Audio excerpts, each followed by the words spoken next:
이 세상이, 왜냐하면 하나님 만드신 세상이잖아요. 이 세상의 역사가, 왜냐하면 하나님이 이끌어 가시는 역사잖아요. 하나님의 뜻에 온전히 순종하여 드리는 그것을 보기를 원하신다고요.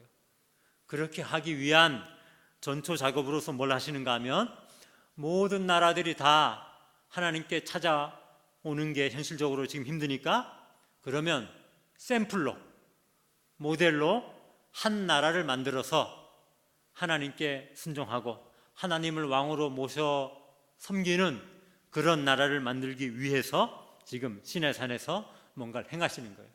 아브라함을 택해서 지금 나중에 그것이 이스라엘이라 불리는 한 나라를 이루게 하는 것입니다.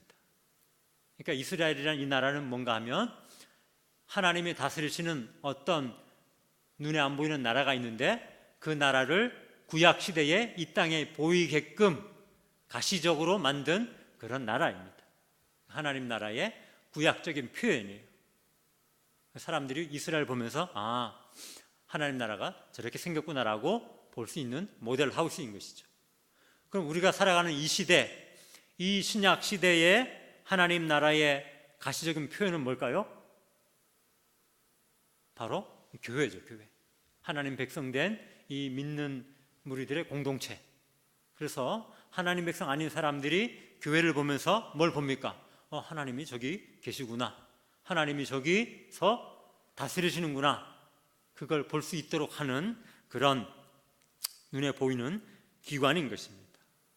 여러분, 이 장정만 60만 되는, 그래서 이방 다 합치면 200만 명 이상 되는 이 민족이 지금 시내산에서 뭘 합니까? 하나님과 더불어 무엇을 맺어요? 오늘 말씀 한번 보십시오.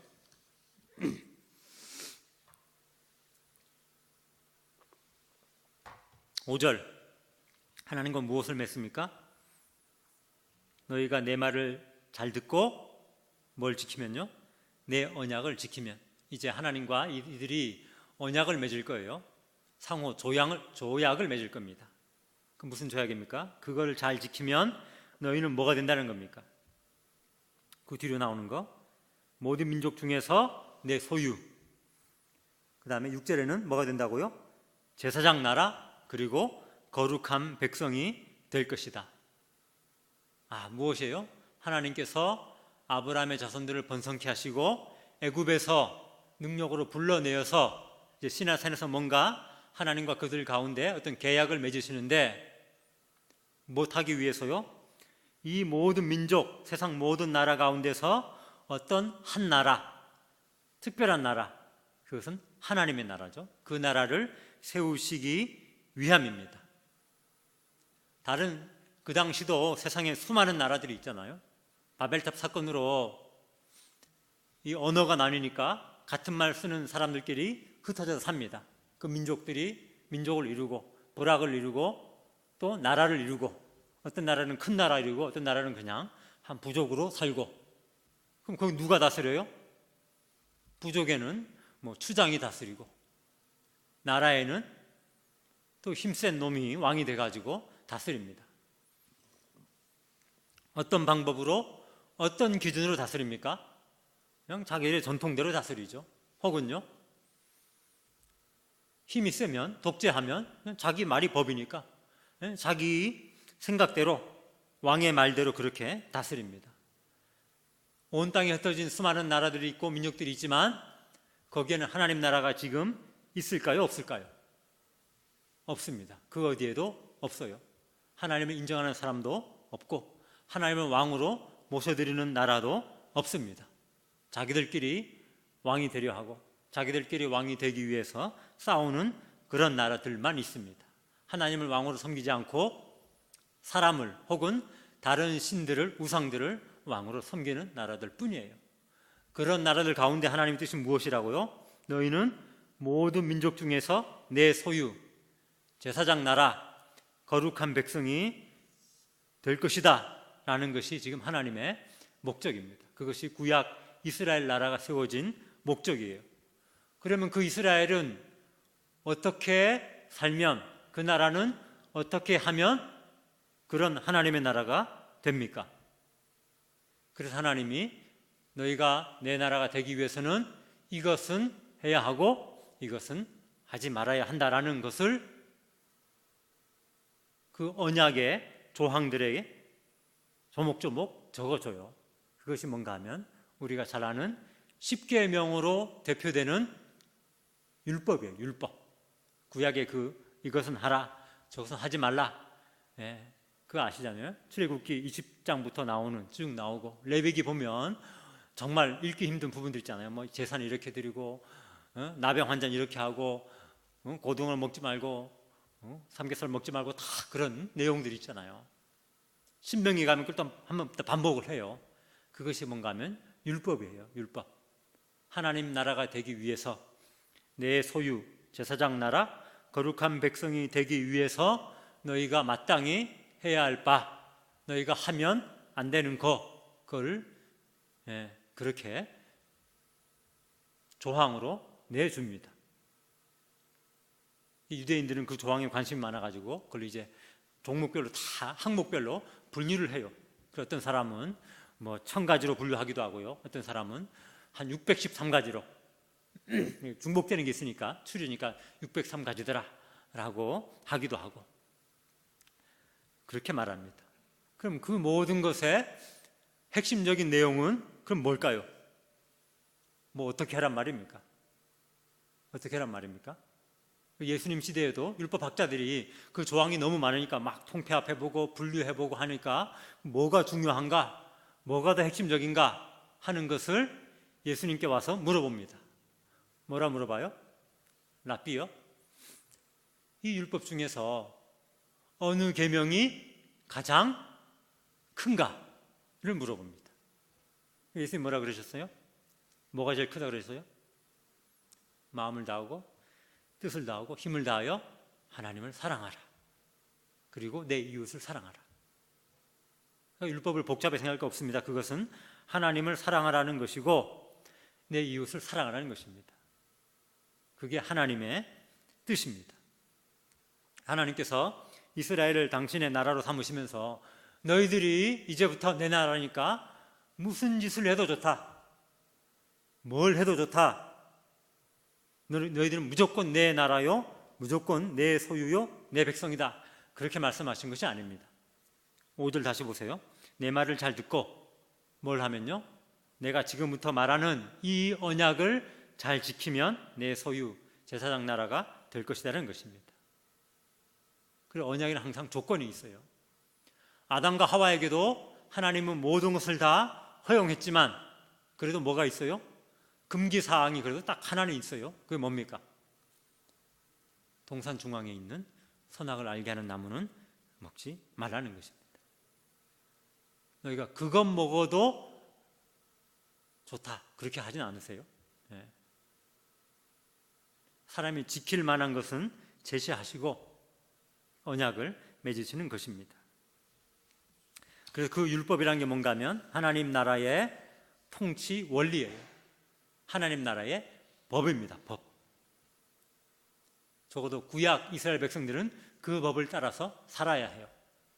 어떤 것들은 납득이 되는 것도 있지만 어떤 것들은 그들이 납득이 안 되는 것도 있었을 것입니다. 왜 꼭 비늘 없는 생선은 먹지 말아야 합니까? 그죠? 고등어 얼마나 맛있는데, 오징어 한국 사람 얼마나 좋아하는데 왜 어떤 것은 먹고 꼭 그래야 해야 됩니까? 아마 대부분 납득은 되지만 그렇지 않은 것도 있을 것입니다. 왜 그렇게 해야 돼요?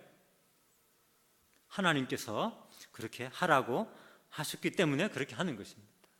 하나님을 사랑하라, 이웃을 사랑하라, 그것이 율법의 대강령이지만 그것을 또 다른 말로 말하면 어떻게 말씀인가 하면 너희는 거룩하라 라고도 말할 수 있습니다. 내가 거룩하니 너희도 거룩하라. 아멘. 그것이 또 율법의 또 다른 요약이에요. 내가 거룩하니 너희도 거룩하라. 6절 보세요. 너희는 거룩한 백성이 되리라는 것입니다. 거룩하단 말은 무엇입니까? 구별됐다는 것이에요. 구별하기 위해서 따로 떼냈다는 것입니다. 세상의 수많은 민족들 중에서 따로 구별해서 냈다는 것입니다. 뭐 하기 위해서 그렇습니까?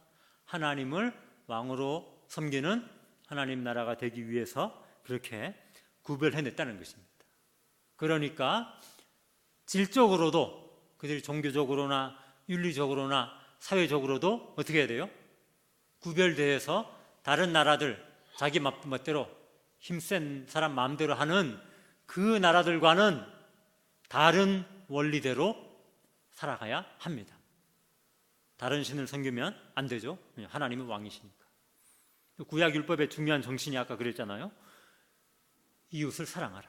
그래서 율법에 보면 특별히 약자들을 배려하고 그들을 사회적으로 돌볼 것을 많이 명하고 있습니다. 고아와 과부를 학대하지 마라. 너희 집에 나그네를 너희 집에 들여서 봉양하라. 추수하다가 저 밭 귀퉁이는 뭐 하지 말라고요? 억지로 와서 추수하지 말라. 추수하다가 뒤 돌아보니까 좀 남겨놓고 왔어요, 실수로. 그럼 뭐 하지 말라? 다시 돌아가서 다시 베지 마라. 누구를 위해서? 그 동네에 있는 고아와 과부, 자기 힘으로 농사 지을 수 없는, 땅도 없는 자들이 그 이삭을 주워 먹고 살게 하기 위해서 그렇게 하라는 것입니다. 이웃을 사랑하라, 약자들을 보호하라 라는 것이죠.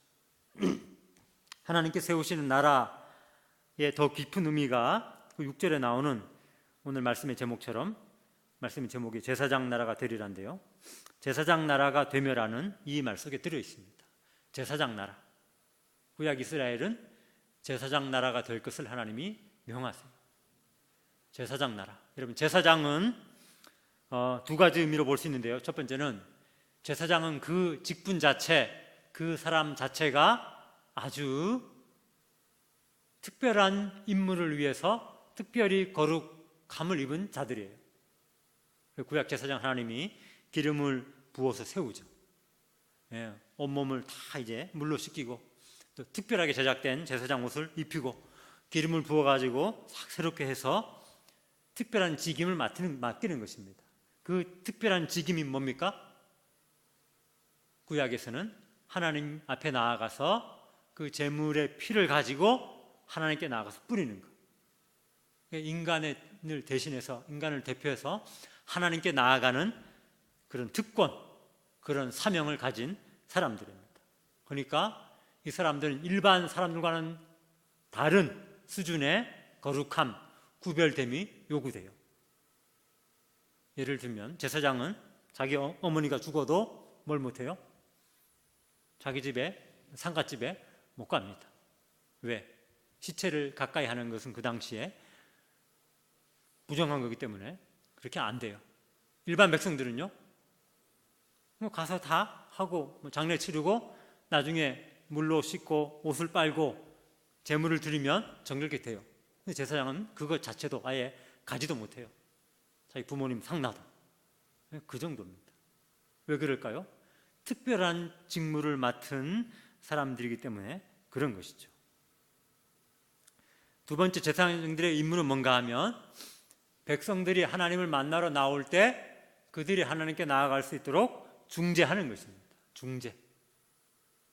그러니까 구약에서는요, 제사장이 있어야 하나님께 드리는 제사, 즉 예배가 가능합니다. 백성들이 어린 양을 끌고 하나님께 예물을 드리러 오잖아요. 그럼 어떻게 합니까? 자기가 그 백성이 제사장 그 양에게 안수하죠. 안수하는 것은 내 죄가 그 양에게 옮겨지는 걸 뜻해요. 그 양을 잡습니다. 누가 잡아요? 지가 잡아요. 백성이 자기가 끌고 와서 자기가 찔러서 피를 빼고 잡아요. 그 피를 받고는 그 피를 누가 받아서, 제사장이 받아서 그걸 뿌리고 또 가지고 성소에서 뿌립니다. 그건 제사장만 할 수 있어요. 왜냐하면 성소 안에는 제사장만 들어가기 때문에. 제사장이 없으면 양을 잡아서 죽일 수는 있지만 하나님께 그걸 드릴 수가 없는 것입니다. 그러므로 제사장은 뭐 하는 사람입니까? 사람들이 하나님께 나갈 수 있도록, 하나님 만날 수 있도록 중재하는 사람이에요. 그러면 너희가 제사장 나라가 되리라 할 때는, 그럼 그 어떤 나라입니까? 그 나라는 이스라엘이 특별히 거룩하게 구별된 나라일 뿐만 아니라 이스라엘을 통해서 뭐 하는 거예요? 이스라엘 아닌 다른 나라들, 다른 민족들이 하나님께 찾아 나올 수 있도록 중재하는 그런 나라인 것입니다. 아멘. 네. 이스라엘 자체가 특권을 받고 하나님의 소유가 되어서 복을 받은 나라가 될 것입니다. 동시에 그것 때문에 다른 나라 사람들이 뭘 하는 거예요? 하나님께 관심을 가지고 찾아 나오도록 하는 그것입니다. 그것이 구약 이스라엘의 존재 목적입니다. 구약 이스라엘은 그 존재 목적을 잘 이루었을까요? 우리가 앞으로도 보겠지만 또 잘 아는 것처럼 세월이 흐르면서 그걸 상실하죠. 그래서 이스라엘도 하나님이 멸망시키십니다. 근데 그런 제사장 나라로서의 사명은 구약 이스라엘뿐 아니라 오늘 신약 우리 교회나 우리 개인의 삶도 마찬가지죠. 우리 하나님의 거룩한 백성으로 불림받았기 때문에 우리가 새 속에 물들지 않도록 자신을 잘 지켜야 되죠. 동시에 우리는 어떤 사명이 있습니까? 나를 통해서 사람들이 하나님을 알게 되도록, 나를 통해서 하나님께 나아가도록 하는 그런 사명이 있는 것입니다. 특별히 신약 성도들과 신약 우리 교회에는 예수님께서 더 적극적인 그런 명령을 주셨어요. 왜냐하면 예수님께서 부활 이후에 또 승천하시면서 마지막으로 하신 말씀이 뭐예요? 너희는 모든 민족으로 가서 제자 삼으라. 이제는 모든 민족, 모든 나라로 뭐 하라 그래요? 흩어져서 가서 제자를 삼으라. 뭐 하도록? 그들이 하나님 만나도록, 그들이 하나님께 나올수록 가라 그래요. 근데 구약 이스라엘에는 가라고는 하지 않습니다. 그럼 뭐 하래요? 너희가 하나님 나라가 되어서, 거룩한 제사장 나라가 되어서 하나님을 잘 섬기라. 그럼 하나님 어떻게 반응하실까요? 하나님 말씀, 언약에 있는 그 모든 복을 다 주시잖아요. 신명기 28장에 나오는 너희가 내 언약을 잘 지키고 순종하면 뭐 들어가도 복을 받고 나와도 복을 받고 앉아도 복을 받고 누워도 복을 받고 떡방줄도 복을 받고 나라 중에 으뜸이 되고 때가 되면 비가 내리고 풍성하고. 근데 이 언약을 어기고 순종하지 않으면 들어가도 저주를 받고 나와도 저주를 받고 민족 중에 꼴찌가 되고 다 그 말씀이 있잖아요. 그것을 이루시겠다는 것입니다. 그 복이 이루어지는 것을 누가 봐요? 누가 봅니까? 그 주변 나라들, 이집트나 아스르나 에돔이나 블레셋이 볼 거 아닙니까? 그러면서 뭐 하도록? 그들이 이스라엘 보면서 아니 쟤들은 어떻게 살기를 저렇게 복을 받고 사는가 보니까 쟤들은 하나님을 왕으로 섬기고 있구나. 하나님, 왕이신 하나님이 주신 그 왕의 법대로 잘 살고 있구나. 우리도 좀 그거 좀 같이 그 복을 누릴 방법이 없는가? 라고 귀가 솔깃하고 한번 찾아오고 그렇게 하라는 것입니다. 그 이방 나라들도 그 복을 같이 받고 싶어서 하나님 계시다는 예루살렘에 한번 주목해보고 찾아도 가보고 그렇게 하도록 하는 것이 제사장 나라의 사명입니다. 그것을 하나님께서 이스라엘 민족을 택하시고 일으키시고 이렇게 나라로 세우시는 목적이에요. 그것은 예전에 하나님께서 아브라함을 부르실 때부터 그렇게 말씀하신 거예요. 창세기 12장 3절에 내가 너로 큰 민족을 이루고 너의 이름을 창대케 하고 너를 복이 되게 할 것이다. 복의 근원이 되게 할 것이다 하면서 뭐라 합니까? 세상 모든 민족이 너의 씨로 말미암아 복을 받으리라. 아브라함과 그의 자손들이 복도 받지만 아브라함의 자손을 통해서 누가? 세상 모든 민족들, 그 민족들은 어느 민족이에요? 그 이전에 바벨탑 사건에 나오는 하나님 싫다해서 자기 마음대로 살다가 뿔뿔이 찢겨나간 하나님과 관계없는 그 민족들이에요. 그 민족들이 어떻게 된다고요? 아브라함의 자손을 통해서 아브라함을 통해서 복을 받게 됩니다. 구약으로 말하자면 그 이스라엘의 복을 그 이방 나라들도 같이 사모하게 만드는 거예요. 신약으로 말하면 아브라함의 후손인 예수님을 통해서 예수님의 몸된 교회를 통해서 세상 많은 사람들이 하나님의 복을 발견하고 누리게 되는 것을 의미하는 것입니다.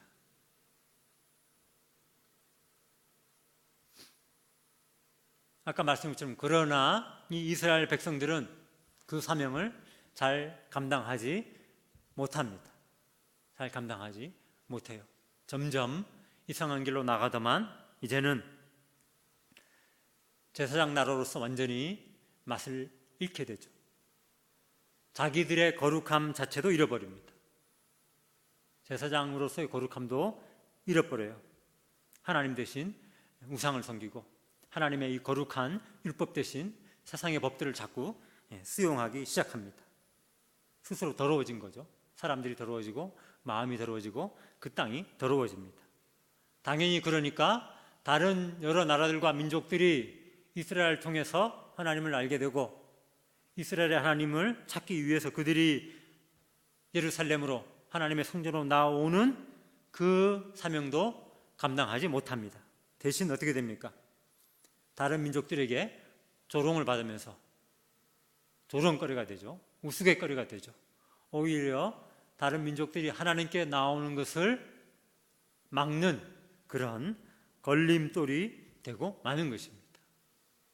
그 왜 실패했는지, 어떻게 실패했는지 우리가 또 다음번에 또 다룰 것입니다. 왜냐하면 그들이 실패했던 코스가 그 길이 오늘 우리가 유혹에 빠져서 하나님께 멀어지는 것과 동일한 원리와 동일한 패턴이거든요. 한 가지 분명한 것은 이스라엘도 실패했다는 것입니다. 아까 아담과 하와가 실패했죠. 선악과 모금으로. 그 후손들도 실패했죠. 경건한 자손들이 타락한 자손들과 섞임으로 심판을 받게 됩니다. 노아의 후손들도 실패합니다. 바벨탑을 삽습니다. 아브라함의 후손들도 거룩한 나라로 세워지지만 결국 실패하고 나중에 나라가 망하는 그런 심판을 받게 됩니다. 그렇게 왜 자꾸 실패할까요? 인생들이 왜 그럴까요? 우리가 그냥 생각하기로는 여러분 율법 그냥 지키면 되지 뭘. 여러분 구약 율법들은 좀 많긴 하지만 그렇게 이해하기 난해하고 어려운 것이 절대 아닙니다. 우리는 구약 율법 지키기 힘들다고 말하지만 그 조항 하나하나 보세요. 그렇게 어려운 게 없어요. 십계명 보세요. 십계명 우상을 만들라. 그 지키기 쉬워요, 어려워요? 그렇게 어려운 거 아니에요. 우상을 만들기 힘들죠. 왜 돈 들고 뭐 깎아내야 되고. 그냥 우상 안 만들면 되잖아요. 살인하지 말라. 간음하지 말라. 그리고 여러분 그게 나는 정말 살인하고 싶어서 죽겠어 정말. 그런 사람 있어요? 네. 그렇지 않잖아요. 그게 어려운 게 아닙니다. 이건 먹지 말라. 그게 어려울까요? 정말 나는 죽으면 죽었지 먹어야 되겠다. 네. 먹으면 죽는다 그러는데 그래도 죽으면 죽었지 먹어야 되겠다. 뭐 그렇게 맛있는 게 있어요? 세상에? 그렇지 않습니다. 이 율법들은 다 그런 거예요. 그 자체로는 무거운 게 아닙니다. 짐이 아닙니다. 하나님만 섬기라, 우상 만들지 마라, 그렇게 하면 되는 것들이고요. 여러분 하나님께서 너희는 해마다 하늘에 올라가서 별을 하나씩 나를 위해 따와라. 그럼 이제 슈퍼맨이나 할 수 있는 그런 거 하나도 없어요. 율법에는. 하나님이 너무 좀 치사하고 좀 쫀쫀하게 모든 소산에 11조를 바치지 말고 19조, 그러니까 10의 9조, 90%를 내게 바치고 너희는 10% 가지고 먹고 살아라. 그렇게 말씀하지도 않으세요. 우리가 능히 드릴 수 있을 만큼 10분의 1을 바치라. 그렇게 말씀하십니다. 비현실적으로 불가능한 계명이 하나도 없습니다. 제사 드릴 때도요, 하나님이 얼마나 현실적이었으면 어린 양을 바치라 그러잖아요. 어린 양의 염소를 바치는데 정말 집이 찢어지게 가난해가지고 힘들면 어떻게 하라 그럽니까? 어떻게 하라 그래요? 집비둘기 2마리나 산비둘기 3개로 바치라 그래요. 양은 그래도 요즘 시세로 양 1마리 우리나라에서는 한 60만 원 하거든요. 좀 안 한 거. 60만 원 힘드니까 비둘기 2마리. 비둘기 2마리 얼마나 할까요? 팔지도 않습니다만 비둘기는 닭이라 칩시다. 병아리 2개. 얼마 안 하잖아요. 돈 10,000원, 2마리 5,000원. 1 플러스 하나면 3,000원이면 해요. 그렇게 하나님은 그 인정해 주세요. 도무지 내 능력이 안 돼서 지키지 못하는 것이 율법이 아닌 것입니다. 그럼에도 불구하고 이 이스라엘 백성들이 실패했던 이유가 뭡니까? 아담의 후손들이 실패했던 이유가 뭐예요? 노아의 후손들이 실패했던 이유가 무엇입니까? 하나님의 법이 난해하고 불가능해서 그런 것이 아니고요, 인간의 마음이, 우리의 생각이 어두워지고 죄로 물들었기 때문에 그런 것입니다. 그것 때문에 하나님 대신 점점 다른 신들, 우상에게로 마음과 발이 가는 것입니다. 그것 때문에 이웃을 사랑하는 대신에 그 연약한 이웃으로부터 뭔가를 자꾸 뺏어내고 갈구고 공갈 협박해서 자기 이득을 채우려는 것입니다. 문제는 어디에 있습니까? 선악과 따먹지 말라, 불가능한 명령 주신 하나님께 있는 것이 아닙니다. 이 율법을 잘 지키라, 도무지 지킬 수 없는 어려운 율법 주신 하나님께 있는 것이 아닙니다. 하나님께서 원하시는 게 완벽이 아니에요. 완벽이 아니에요. 율법을 또 잘 몰라서 부지중에, 무의식 중에 어길 수도 있잖아요. 그럼 하나님 뭐 하라 그래요? 죄 지으면 또 어린 양이나 비둘기 새끼 2마리 가지고 하나님께 속죄의 제사를 드리라 그러잖아요. 사람이 실수하고 잊어버릴 수 있기 때문에 제사 제도를 통해서 또 허물을 용서해 주십니다. 완벽해야 된다는 게 아니에요. 마음으로 하나님을 섬기라는 것입니다. 그럼에도 불구하고 실패했던 것이 구약 역사의 총 정리예요. 구약 역사의 총 내용입니다. 한마디로 말하면 뭡니까? 인간은 하나님께서 정하신 하나님 나라의 그 법, 그 기준을 잘 지키지 못하는 존재구나 라는 것입니다. 그런 인간을 뭐라 부르는가 하면 죄인이라 불러요. 타고날 때부터 죄성을 가지고 태어난다. 그걸 신학적으로는 원죄라 합니다. 원죄. 날 때부터 죄인으로 태어난다는 것이죠. 죄를 지어서 죄인이 된 것이 아니라 죄인이기 때문에 죄를 지을 수밖에 없다는 것입니다. 여러분 기억하시기 바랍니다. 지금도 언제부터 하나님이 천지 창조를 만들고 에덴 동산을 만들 때부터 구약시대 거쳐서 지금까지 예수님 다시 오시는 그날까지 하나님의 뜻은 무엇입니까? 이 세상 가운데 하나님이 세우고자 하시는 것은 하나님의 나라입니다. 아멘? 아멘. 그 절대적인 뜻이에요. 우리가 결론 내린 그 하나님 나라를 세워가야 할 우리 인간들의 속성에 대해서 결론 내린 한 가지는 무엇입니까?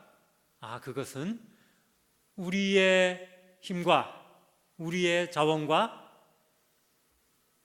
나의 의지만으로는 할 수 없다는 것이 그렇게 결론 내는 것입니다. 그게 구약의 결론이에요. 우리의 선조 아담과 하와를 보면서, 노아의 후손들을 보면서, 아브라함의 후손들을 보면서 내리는 결론인 것입니다. 그럼 우리가 적용하면서 한번 이렇게 생각해 봅시다. 우리가 여기까지 보니까 한 20수년 혹은 뭐 40수년 이렇게 사셨는데, 우리가 쭉 살아온 생활을 돌아보고 그것을 여러분 한마디로 요약한다면 무엇으로 요약할 수 있겠습니까? 물론 우리는 정말 하나님의 은혜구나 라는 말로 요약할 수 있겠죠. 아멘. 근데 그 말 배후에는 무엇일까요? 그 은혜가 아니었으면 뭡니까? 그 은혜가 아니었으면 나는 벌써 죽어도 몇 번 죽었고, 망해도 벌써 여러 번 망했어야 할 인생이구나, 죄인이구나. 동의하십니까? 여러분, 우리가 믿는 자이면 정말 되돌아보니 다 하나님의 은혜이구나라고 고백합니다. 그걸 뒤집어서 말하면 바로 그 말이에요. 나는 정말 나 자신만으로는, 내 힘만으로는 아무것도 아니구나. 그게 그 하나님의 은혜란 말은 바로 그런 고백이거든요. 하나님의 은혜 때문에 우리 가운데 뭐가 있어요? 하나님이 왕이신 것을 알게 됐습니다. 하나님의 은혜 때문에 우리 마음 깊은 곳에 뭐가 있습니까? 하나님을 왕으로 인정하고 고백하고 하나님을 왕으로 모시면서 살고자 하는 마음이 생겼어요. 하나님의 은혜 때문에 때로는 그 마음이 불일 듯 올라와서 우리가 정말 기쁨과 기꺼운 마음으로 하나님을 섬기며 순종하는 삶도 살았습니다. 아멘. 그렇게 계속 사시기 바랍니다. 그렇지만 그럴 때도 있지만 그렇지 않을 때가 더 많은 것이 우리 인생들이에요. 그럼 그렇지 않을 때는 우리가 어떤 마음으로 살아가요? 하나님의 은혜가 우리를 다스린 것이 아니라 뭐가? 우리 타고난 본성, 타락한 우리 아담으로부터 물려받은 그 죄인된 본성, 하나님을 왕으로 인정하기를 싫어하고 하나님 좀 내비두세요. 좀 잠깐만이라도 좀 내가 좀 왕 좀 돼봅시다. 그렇게 살아온 날이 훨씬 더 많은 것이 우리의 삶이 아닌가요? 우리가 깨닫는 것은 무엇입니까? 우리는 나도 아담의 자손이구나. 나도 가인의 자손이구나. 나도 노아의 후손이구나. 나도 그 실패의 길을 계속해서 걸었던 아브라함의 자손인 이스라엘의 후손이구나. 나도 똑같이 그런 인간으로 타고나서 하나님의 은혜 때문에 그나마 여기까지 왔지. 정말 나도 그런 인생이구나 라는 것이 우리의 결론인 것입니다. 아멘. 여러분 성경 읽으면서 그런 결론을 항상 내리셔야 돼요. 구약을 읽으면서 그런 결론에 도달해야 됩니다. 어떤 결론입니까? 나에게는 정말 소망이 없구나. 나에게는 정말 방법이 없구나. 더 넓게는 이 세상에는 어떤 대안도 없구나. 이 세상에는 정말 그 자체로 기대할 것이 없구나. 그럼 소망이 어디서 와야 됩니까? 내가 아닌 저 위로부터, 이 세상이 아닌 저 어딘가로부터 와야 합니다. 그때에 세례 요한이 와서, 그때 예수님께서 와서 전한 첫 메시지가 뭐라고요? 회개하라, 천국이 가까웠다. 다른 말로 하면 너의 그런 모습을 인정하고 네가 스스로 하려는 것들을 다 내려놓고 뭐 하라는 것입니까? 하나님께서 이제 한 가지 일을 행하시는데 그게 하나님 나라를 세우시는 것이죠. 거기 뭐 하라는 거예요? 글로 오라는 것입니다. 찾아 나오라는 것입니다. 네가 내 삶의 주인이 되고 왕대에서 살았던 삶들을 이제 그만하고 하나님의 왕된 삶으로 턴해서 회개, 돌아와서 거기에 있으라는 것입니다. 그게 우리가 앞으로 더 구체적으로 살펴보는 성경 메시지의 핵심인 것입니다. 그렇게 살지 않고 그냥 나대로 살면, 그냥 뭐 남들도 다 지들대로 살잖아요. 세상 모든 사람들이. 그럼 나도 한번 나대로 살아보자. 내가 그렇게 뭐 악독한 사람은 우리가 솔직히 아니잖아요. 우리가 무슨 뭐 늘 살인을 저지르는 사람 아니잖아요. 우리가 늘 뭐 도둑질하고 먹고 사는 사람도 아니잖아요. 우리가 그렇게 무슨 윤리적으로 아주 비양심적인 사람도 아마 아닐 거예요. 그럼 나대로 한번 살아보자 라고 말하고 살면 어떻게 될까요? 결국 물론 우리가 어떤 사람들처럼 악독해지고 사악해지지는 않을 수 있지만 어떻게 될까요? 점점 우리는 하나님께로부터 멀어지고, 우리는 사회적으로는 조금 교양이 있는 사람이 될지는 모르지만 하나님 나라와는 관계없는, 하나님의 다스림을 받는 것과는 무관한 그런 자리로 나아갈 수밖에 없으며, 그것은 결국 총체적인 실패로 나아갔던 우리가 살펴본 이 구약의 우리의 선조들과 똑같이 나아가는 길입니다. 여러분, 이것이 바로 우리가 우리 자신에 대하여 깨닫고 확신하는 것입니다. 그렇기 때문에 정말 겸손하게 하나님의 지혜와 능력을 구하시기 바랍니다. 아멘. 우리가 그 길을 모르기 때문에 하나님께 지혜를 구해야 합니다. 하나님의 계명은 우리에게 주어졌지만 우리가 스스로 지킬 능력이 없기 때문에 우리는 하나님의 능력을 구해야 합니다. 그것이 어디 있을까요? 그 지혜, 그 능력, 그 구원의 지혜와 능력이 어디에 있습니까? 그것이 복음입니다. 복음. 그 복음은 무엇에 대한 복음입니까? 예수님께서 전한 복음은 무슨 복음이에요? 따라합시다. 천국 복음. 다른 말로 하면 하나님 나라의 복음입니다.